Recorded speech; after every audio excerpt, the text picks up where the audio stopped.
Hoping that you're all doing great. So today we are going to do a GD. We have our panelists. Can we quickly have their names, starting with Kshitij? My name is Kshitij. Okay, hi, I'm Anshika. Hi, I'm Shreya. Hi, I'm Arsh. I'm Sambhav. I'm Tanuj. Hi, I'm Darshish. I'm Pankaj. Hello panel, I'm Akhtar. Hi, I'm Karthik. Hi, I'm Ananya. All right, welcome. Hoping that you are aware of the GD rules. Very simple. You would have 15 minutes for a discussion. I'll share the topic. What you have to do is be respectful to each other. Make sure that you add in relevant points and also help coordinate the discussion. Okay. The GD is going to end with a conclusion, which is included within the 15 minutes time that we have, and one of us should conclude. Okay. Let's start. The topic for discussion is new UGC rules. Good or bad? New UGC rules, good or bad? That's the topic for today. You will have 1 minute to think about it, jot down your pointers, have a discussion started in 1 minute from now. I'm hoping the topic is clear. The topic is new UGC rules, good or bad?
We'll keep the discussion time to 18 minutes. You can start when you are ready. Can I start? Yeah, go ahead. Sure. So, I believe new UGC rules that can be good for reserved category students, specifically SC, STs and OBCs of the world. But, for others that are not from that domain, it can be bad because guidelines are not clear. And of course, anyone can put a false allegation without any concrete evidence, and which can hamper the specific candidates mental health, and which might spoil the career as well. So in my opinion, while it can be good for the reserved folks, but it can be very very bad for the people who are in other categories, that is general and say EWS. So I believe this is my opinion, and we can revolve around this. Okay, adding to that point, I think yes, what you said is correct, and the regulations of this rule should be exactly to the core of, down to the core, because it has to be on a manual level. I would say, because it's a regulation that is, I think the rule is kind of a delicate one, so it can hamper the image of those who are not favoring from it. So it has to be on a manual level, saying that now it can lead to hate if not implemented properly. To counter that hate, it is important for people of the ones who are not benefiting from it to acknowledge that this is coming out of the problem of mindset and not economy as such. Because the mindset which someone has, being an OBC or SCSC, since he has grown up and all, that is what hampers them to growth, not exactly the monetary factor. I Also, feel the like committee that form- the yeah, you main mentioned. point of contention in this is the fact that there is no such penalty for a false claim. Like, I agree, there is a need for something like this, but the implementation has to be better. Okay, so main point of contention is penalty, right? So you can put a false penalty on false claim against someone, and there will be no pushback. Also, I have also read, and I believe that no general representation is there in that law. So only the people of other like backward classes and SCSTs are only the people ruling the committee. So I think that that is not fair for general candidate at all. Also, that like you said sorry that there is no fixed there is no like penalty for the false accusation. So I think that is also something to that should be corrected, because and like anyhow the people would be like he has like someone would have some grudges, and they can report to the committee that they have done this wrongdoing. So please look into that. The And UGC guidelines are to safeguard. I just wanted to, Okay. but you can continue now. No, please. No, It's okay. okay. You go ahead. So I that's think you okay. should finish your point. Okay, so I was just going to conclude only that this also the visibility would be more, and general candidates would be more aware of who is not from the unreserved category, and they would mingle with them only, so as to reduce the chances of getting caught in the act, I would say. And it would not empower it would not help the communities to get along well, and it would only lead to discrimination. So the You can- primary reason which is being stated for the rules of these new UGC is that they have recorded that in last 5 years there has been recorded as 117% of cases regarding discrimination.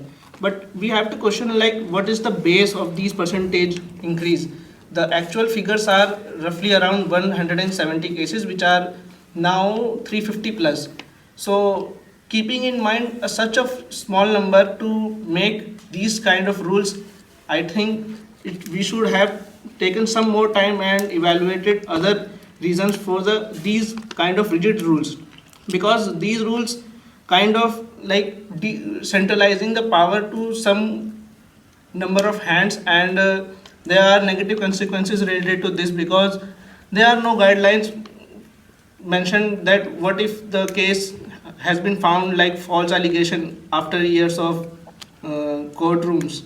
I would like to counter the argument rather. No, I'm just adding to your Yeah. point. I believe the goal of this, it was to like promote inclusivity, that everybody should get a fair playing field, and the gap between the reserved category people and the unreserved category people, that it was to build a gap, just bridge that gap. But now with this guidelines, people are using it to unfair advantages, and this is just furthering the gap between the two instead of No, building up the thing. I think outliers are everywhere possible. But I would say, for example, even if people say this is all jokes and all, how many of you know that chhapri is actually a racial slur? Casteist word. It's a casteist slur, right? And we use it like normally something doesn't have a good sense of let's say humor or dressing. What I feel is that the guidelines were to bridge the gap and to support the needed, the underprivileged, and people of lower caste. But the policies state that they have included most of the categories in it and specifically removed the general people from there, which could go in the negative sense. This means if the government is trying to protect their votes, if we think it in another perspective, the government is trying to protect their votes. I feel that the government understood mostly in their dominant countries like states like Uttar Pradesh, that most of their votes come from people of lower background. I agree to I that point. feel like Not in favor. I'm against the UGC guidelines that are not very specifically stated, because I feel these are being done for votes, because general votes are just 10% amongst all, and plus I just feel the guidelines are not very clear.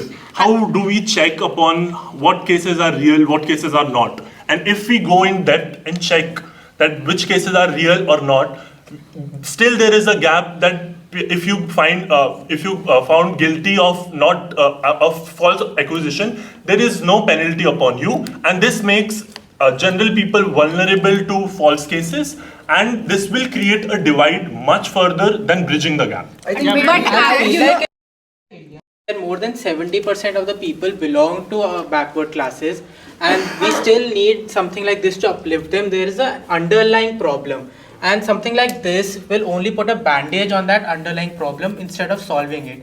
We should have these guidelines at basic level, school level, to promote inclusivity, so that when people grow up, there is less divide among them. But you know that while I agree that the false narrative question is completely true, I completely 100% agree that there should be penalties to false cases.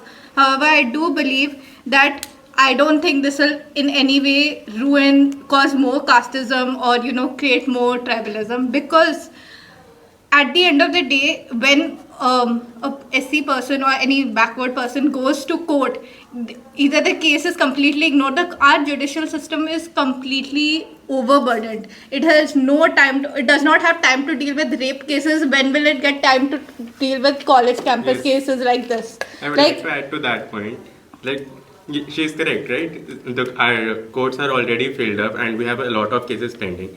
So, publishing these kind of guidelines is, in my opinion, it is a different point of view than all of you, is that it is increasing a layer of bureaucracy in the government, right? While countries like US and developed countries are trying to decrease the bureaucracy at this point in time, because we have already made up so much mess around our government and municipal system. I think these guidelines are not moving in the right direction in which we should move. Yeah, so building upon the same parallel lines, like government should be on the work to collaborate all the kind of people, and like, because these kind of guidelines rather further divide people among them, because if one of them had a double-edged sword, everybody would not be sit with that kind of person, because it might be backfire with any kind of I would like to disagree with the point. Yeah, Anshika has been trying to speak for a long time, so please give her. So the reservation system which we are talking about, that including inclusivity basically, it should be not implemented in that way, because at the end in the job market there is no reservation system. How can you bring someone at a less percentage and then telling them that it should that there should be inclusivity? So I believe that it should also include the general category, not just other categories. It's not, and everyone is getting equal opportunity. Right now, almost 85 to 90% of people have the digital tech which we are promoting right now. So everyone gets the equal opportunity. No, I would like to disagree with that. Because, for example, let's say example of CAT only. If the general cutoff is 99.5 and the SC cutoff is 95, there must be a reason. They don't have any difference in their brains. There must be a reason because of that. So there is an underlying problem actually, even if we can't see on surface level. But I like to add to strengthen Anshika's point, as she has mentioned, they are already getting the reservation to get the opportunities to be there at the place. Okay, so now just bringing something, as you have mentioned, that chapri or this, it's not that it has just been as friends. If I am sitting with a couple of my friends and having at a tea stall or something and we are joking around, they might call me also chapri without any like underlining implications of it. I get that. But then again, I can say the same thing about the N-word also. Yeah. If I call you the N-word that was my fellow panelist's point, that we use it in normal language. Yeah, that is the problem. Without understanding what it actually means and the underlying damage it can do. So if someone, me being from an unreserved category, if someone is coming up and saying that slurs to me, I should not feel insulted. I should be like, okay, okay, this was a joke, or maybe I don't understand what was that. But with this guideline, the reserve category people, they are just going to use it against the people because they have this build-up bias towards the general people because of the upbringing and all that. I feel like that is putting them in a very bad light. Yeah, And instead of there should be a uplifting them, proper guidelines People, I that think it we actually. are diverging from the main topic. So It's adding not to about all the these reservation, points- it's about the UGC guidelines. So adding to all these points, we have already many of the reservations for the lower caste classes and the backward families. And there are many of the reservations, as some of the co-panelists said. He has given the example of cat, and you have said something.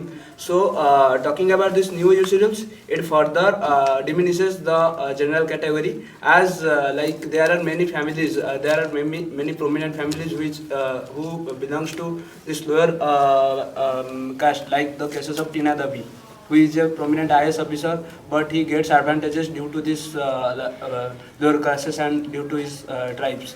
So, talking about this new UGC rules, it further diminishes the chances of a general category and a deserving people who needs to get into the respective position, or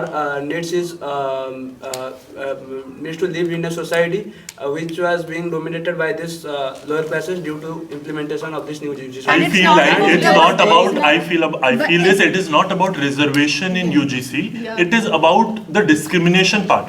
And the problem in UGC discrimination is the discrimination doesn't only happen with respect to caste. They're completely ignoring the point of creed, race, sex, gender, and racism is a so big deal. We call people kala and stuff. UGC guidelines should not be on the lines of caste, but rather it should be on the lines of discrimination of any kind, irrespective of their caste. But I Full feel like right, that there is should be the point defined to proper another- manner so But that the they can point of actually. this rule is actually to discriminate caste. Yeah, I No, agree I with this. disagree with Should you. not be. Let me add one more but point. discrimination After the doesn't happen announcement- along the line of Absolutely, just but the caste. topic Yes. is about caste No, discrimination. it is, I would it is like to because add- UGC has issued guidelines Yeah. about caste. That's what we are talking about and discussing here. Isn't Is the it a good UGC thing the- or it's a bad isn't thing? the But- point but I would of like to view add that- discuss about caste only No, and it about is not. diversity He and is trying to speak I would like to say that my mother is from SC background, and she is a doctor, by the way. So when she was in her college, the professors used to discriminate upon the caste. They would fail them or give more marks to the general people. So the point that this law or rule has this rule states is, I think it is valid, but the non-representation of general person in the committee is what makes this vulnerable to the general people. Also, I want to add one more recent example, that after this announcement of this new UGC rules, there is a recent cases somewhere in the region which I can't remember, but there is a cases of like general category students have some racist remarks to another unreserved category, and for which he have to the unreserved category persons go complain against him, and he have to settle the cases at I think 50,000 or 60,000 rupees. That And is a it's- Well, I would completely like to- false case. This happened in SRCC, and I know what happens in SRCC Sir, because but I I- am from SRCC. This is a completely false claim. SRCC has also claimed that it is completely false. They are using this Yes, against, yes. even if the proposal or anything is getting rejected on genuine lines along the proper procedure, maybe they are not meeting the set call, but they are just taking advantage of this rule, saying ki, Arey, because if that person is general and I am from reserve category, so they are taking a bias towards me, and I'm Panel, just I gonna would fight like to against the company. disagree. UGC rules have not been implemented yet. And the any cases, Supreme Court has already stated. any cases continuing now and which are going on doesn't require UGC guidelines to be followed. I would like And to I would correct like you to on add this to point. UGC laws were actually implemented. It was for ST and SC only. SC, It was already yes, there. the overall SC. point that has Yeah. been changed and it is not implemented yet. And I would like to add one more point that we were missing, an important point, that the panel which will be evaluating the cases is not necessarily consisting of a general member.